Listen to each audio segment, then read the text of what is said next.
Joining us by phone tonight is Dr. Martha Sullivan, Vice President of St. Barnabas Hospital and Executive Director of the Fordham-Tremont Community Mental Health Center. Doctor, your organization hosted the forum today. How did it go? What were some of the concerns addressed? Excuse me, you have the first word. Yes.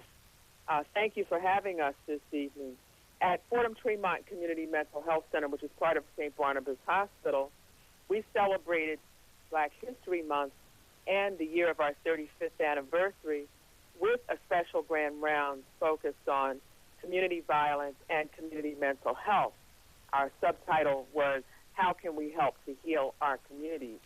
And our goal today was to really bring together the mental health community and the activist community. Certainly the chancellor was a critical component to talk about what we can do together to really help to create a less violent community. What were some of those ideas? What were some of those suggestions?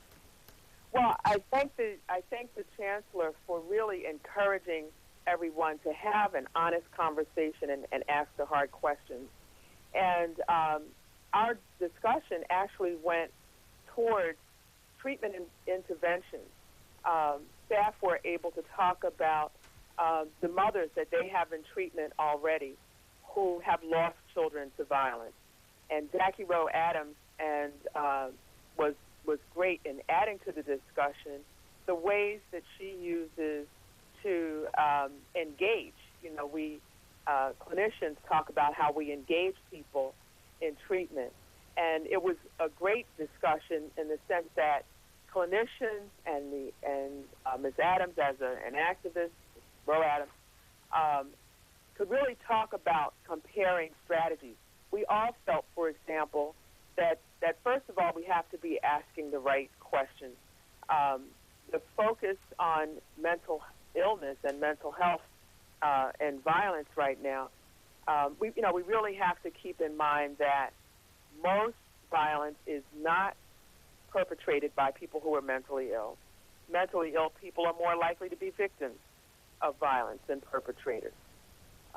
When we talk about ways that we can promote safer communities, we all thought that we needed to start very young. You know, how do we train our children to handle not getting what they want or handle conflict? You know, are we teaching domination? What are we role modeling for our children? When we refer people for parenting classes, Ms. Rowe Adams is very clear that, parents should do their own stop and frisk at home. So this was a very different kind of conversation between clinicians and activists. Mm-hmm. And we felt it was very appropriate for Black History Month because we take the position that history is being made every day, and people in the community, such as Ms. Rowe Adams, are actually making history by empowering themselves to address problems in our own communities. And we'll hear from Jackie Rowe Adams in just a few minutes. Yeah. Doctor, what did schools, Chancellor Dennis Walcott, say specifically about the role of schools to identify troubled students? Well, we all understand that schools certainly are a critical institution in our communities. And again, he challenged us to, ask and have an honest and frank discussion. So that, for example, the issue of having detectors in schools, that's something to really talk about. Now, we didn't decide. I'm sure everyone left that meeting with still different opinions about that. But we all did agree that you need a safe, supportive environment for children to learn it. Now, what does it take to achieve that? I can't say that we solved that particular problem. But as I said, we did agree that whatever strategies we use to promote a more peaceful society, they need to start young. Adolescence is even too late. How are you going to get I'm sorry to interrupt, how will you get the information discussed today to those in governments who can make a difference? Well, One of the wonderful things that was an outgrowth of our meeting today is that at Fordham Tremont, we've determined to develop an anti-violence project.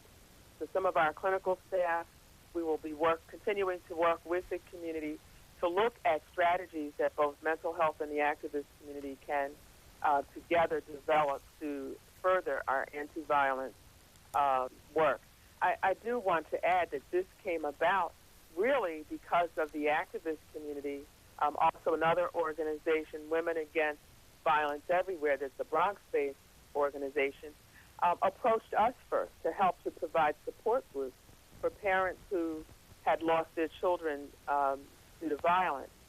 And then we, of course, began to work with Ms. Roe Adams at Harlem Mother Saves as well.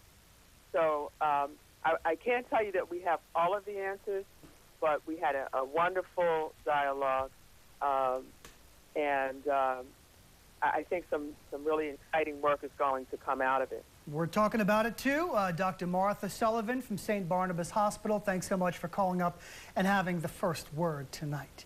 If you would like to have the first word one night, email the call at NY1.com. Put first word in the subject line. Tell us what topics you'd like to talk about, and we'll try to arrange an interview with you.